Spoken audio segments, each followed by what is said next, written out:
Bueno, gracias Cristóbal. Verán que no me esforcé mucho en el título por mi parte. Pido disculpas por el retraso, hace casi, no, más de 24 horas que vengo viajando y eso que no estoy en el extremo oriente de esta parte del subcontinente americano.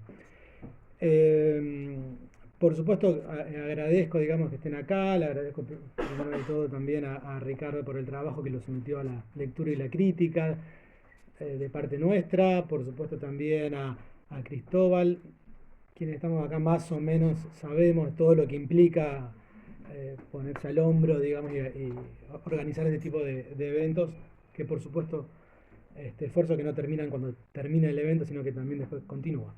Bueno, eh, mi exposición, que voy a intentar que sea breve, eh, básicamente se va a plantear en términos, voy a diferenciar dos cuestiones. La parte más bien teórica, conceptual, por un lado, y la parte política, democrática, digamos, que por supuesto están relacionados, pero por el otro lado. Eh, no voy a- a exponer o a repetir, digamos, el trabajo de Ricardo, que por supuesto ya lo pasó y lo leímos y además también lo expuso recién, así que me voy a centrar en la parte teórica, más que nada, ¿no? La parte política, quiero dejar bien en claro desde el principio que estoy, eh, por lo menos por mi parte, 100% de acuerdo. Teórico y conceptual. Dudas, digamos, en el doble sentido del término, o mejor dicho, cuestionamientos en el doble sentido del término, ¿no? Genuinas interrogaciones que, sin embargo, no, por supuesto, no pretenden anular algunas, bueno, sí, algunos cuestionamientos, algunas críticas, si se quieren, que simplemente, por supuesto, le planteo para continuar la discusión. Eh, me baso entonces precisamente en este último tema, ¿no? Los cuestionamientos, los interrogantes, si ustedes quieren, ¿no? Voy a leer algunos pasajes. Ah, y una última cuestión que me olvidaba, yo le había dicho a Cristóbal cuando le mandé que era un borrador en proceso de desarrollo. Bueno, por supuesto yo seguí trabajando, así que voy a agregar algunas cuestiones más de las que ya mandé al principio. Bien, voy entonces a arrancar con lo que sería un primer cuestionamiento del texto. Eh, se refiere, tiene que ver con esta idea, este concepto de diálogo abierto que está en el texto de Ricardo. Si bien allí señala que pretende alcanzar situaciones de simetría, eh, ese concepto de diálogo abierto que él señala, cito, no toma debida cuenta de todas las imposiciones ideológicas ligadas a los poderes hegemónicos y coloniales que se siguen expresando y pujando por mantener nuestros intereses y subordinar otros. Está en la página 4 del texto. Bien, en este punto, como digamos, como señalamiento, como si se quiere sugerencia conceptual, en todo caso después explico por qué, es interesante también el trabajo de una filósofa francesa que trabaja en Estados Unidos ya desde hace un tiempo, que precisamente trabaja esta idea del diálogo, de la democracia abierta. Hélène Landmore, que justamente a lo que apunta precisamente es a los conceptos de inclusividad y de igualdad, propiciando así una mayor participación de la ciudadanía que permita, dice, volver a poner en el centro de las organizaciones políticas el poder del pueblo, de modo que las organizaciones se regulen más y se organicen mejor a sí mismas. La idea de esta autora, por ejemplo, como digo, es ubicar a los ciudadanos ordinarios antes que a las élites elegidas en el centro de las instituciones políticas. Bueno, ahí una primera pregunta, si se quiere, tendría que ver eh, cuál sería cuál sería la diferencia esencial entre planteos como eso, bueno, que yo acabo de señalar, y el de este enfoque decolonial que nos presentó Ricardo. Además de ese concepto de democracia abierta, a propósito de esta idea de diálogo abierto que está en el texto de Ricardo, también me interesa señalar otro punto de contacto para complementar precisamente el enfoque del trabajo con relación al concepto de democracia deliberativa. En la página 3 del trabajo de Ricardo se afirma, y cito: antes que muchas otras formas filosóficas occidentales de pensar, esta perspectiva contribuye a abrirse al intenso juego de las alteridades y diferencias, en donde lo esencial implica la interacción entre el plano económico, político y cultural. Bueno, fin de la cita. En ese punto también podemos trazar eh, otro punto de contacto, otro puente de contacto, digamos, con el planteo teórico de una democracia deliberativa, como la de Habermas, como la de Carlos Nino también, que pretende articular el punto de vista, digamos, de la facticidad con el de la validez, el punto de vista de la teoría con la praxis, etc. Entonces, para ese primer concepto de diálogo abierto que está en el trabajo de Ricardo, me parece que podemos potenciar esa idea y desarrollarla en función de esos dos enfoques que planteé, que señalé. Por supuesto, habría que desarrollar más. Primera, la segunda, el segundo interrogante que me planteo en función del trabajo, un segundo cuestionamiento, si se quiere, tiene que ver con la teoría ética del discurso de autores como Habermas y Appel que están planteados en el trabajo. Allí se señala, en el trabajo digo, y cito: no está de más recordar que el vínculo entre esta ética discursiva y los contextos de América Latina resultaba ya a fines del siglo XX bastante problemática, ya que suponía el predominio excesivo de una visión logocentrista e iluminista que ha caracterizado permanentemente al pensar racionalista europeo. Página 6, fin de la cita.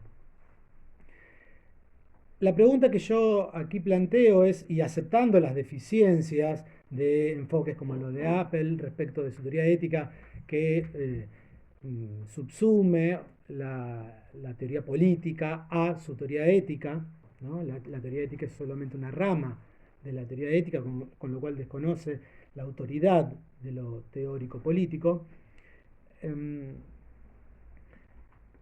Lo que me interesa aquí señalar también es lo que sí podemos rescatar, digamos, de ese tipo de enfoque, como de esa teoría ética, y también está en la filosofía habermasiana, es su sentido reconstructivo, reflexivo y reconstructivo para identificar cuáles son los presupuestos y a partir de allí las contradicciones que hay entre los ideales básicos que regulan, por ejemplo, los ideales básicos a partir de los cuales diseñamos e implementamos nuestras instituciones del Estado democrático de derecho y su implementación práctica. Esas diferencias, bueno, también podemos tomarlo en cuenta allí como aporte para el tema en cuestión.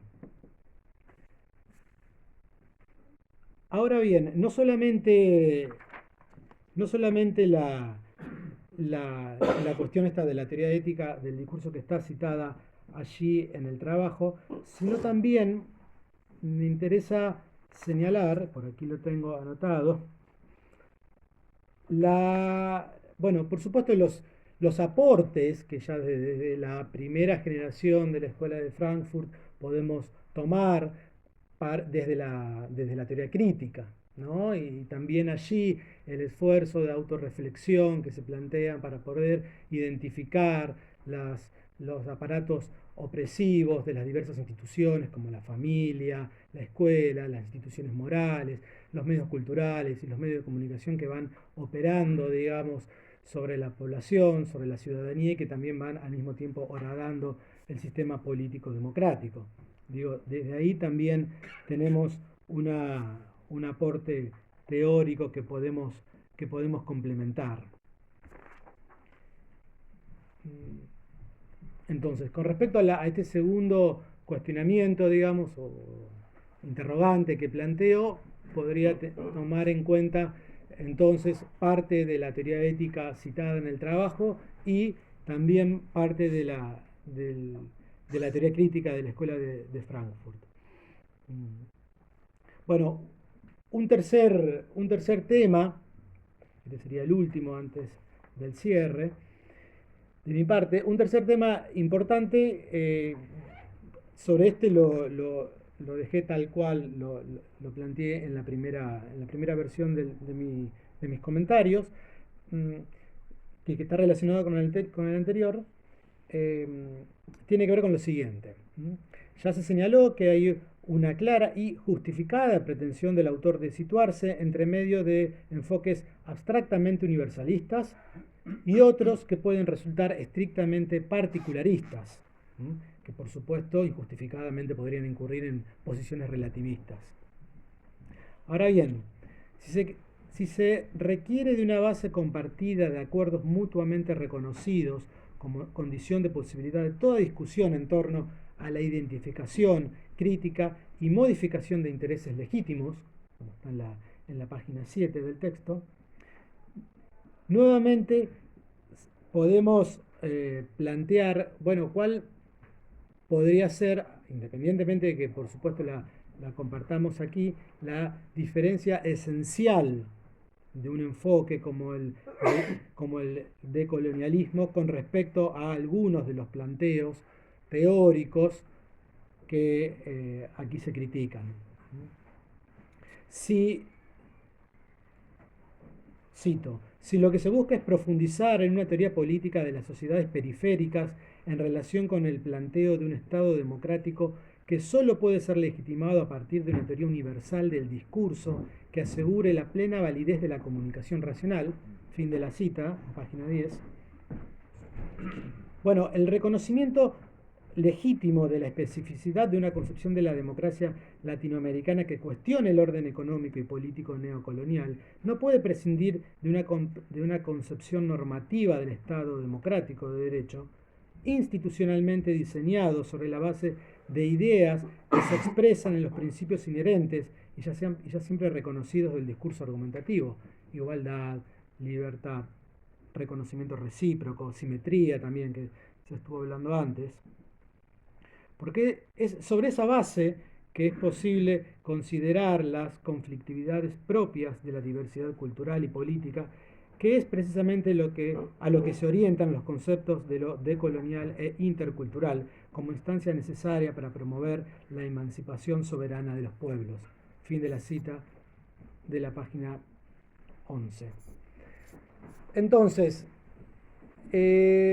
podría plantear, digamos, dos